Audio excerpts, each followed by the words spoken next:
Welcome to another Q&A session with the Fresh Lock Challenge. So today we have a few questions, frequently asked questions that people are usually hitting my inbox with.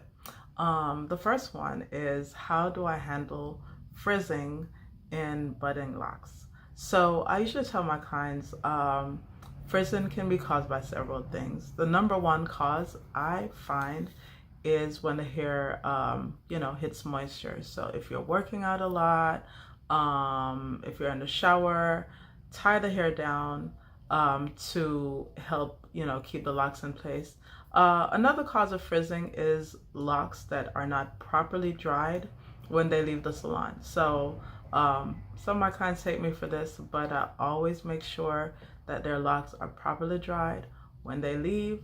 That way, especially if you're in an environment that's like super humid, has a lot of rain, all that stuff, the hair does not absorb moisture. Also, another cause of frizzing can be moisture balance issues, but there will be some frizziness as the hair is locking, especially as the hairs are going through different phases of the growth cycle. You'll have some new hairs coming in, some falling out, some going into a rest stage. Some of that creates a little bit of frizziness also, but it should not be excessive, okay? And if you tie your hair down when you're working out, and also make sure your hair is properly dried, make sure your hair also is tied up when you go to work out or are in the bath, you should be good.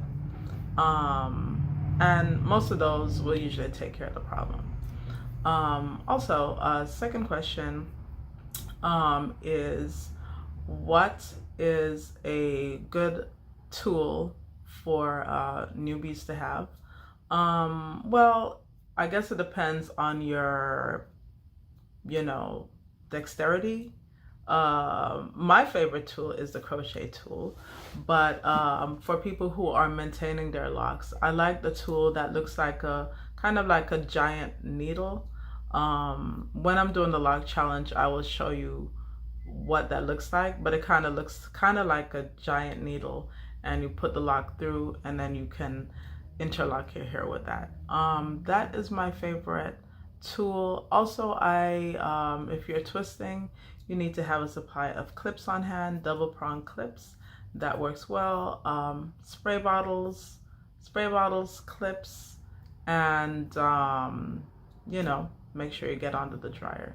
So those would help you tremendously in your lock.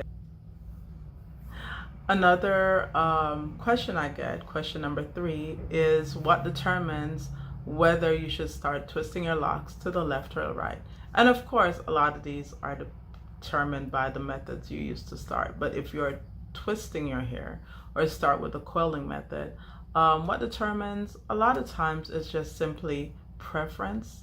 Some stylists are right-handed, so they might twist to the right.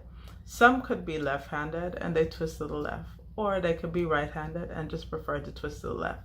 I find a lot of it depends on how the stylist learns and what's their level of comfort. So it really doesn't matter what method you start with, but I will say a very important consideration is depending on the way that your hair is twisted. While your hair is locking, if it's not yet mature, you want to make sure you keep twisting or interlocking your hair in the same pattern to help the integrity of your lock. Okay, so I hope that helps with that. The next question is, how do you recognize damaged locks? And damaged locks, it depends on where you're looking at them, like in the progress. If the hair is wet, look for locks that are really spongy and mushy, especially if that person's had a color service and the hair has changed its strength or integrity. It was really solid and now it's like really mushy and just feels like really weird, soft and spongy. That's a sign of a damaged lock.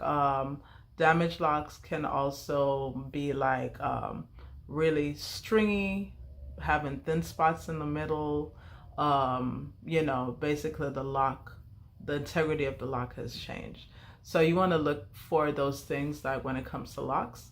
And if you are very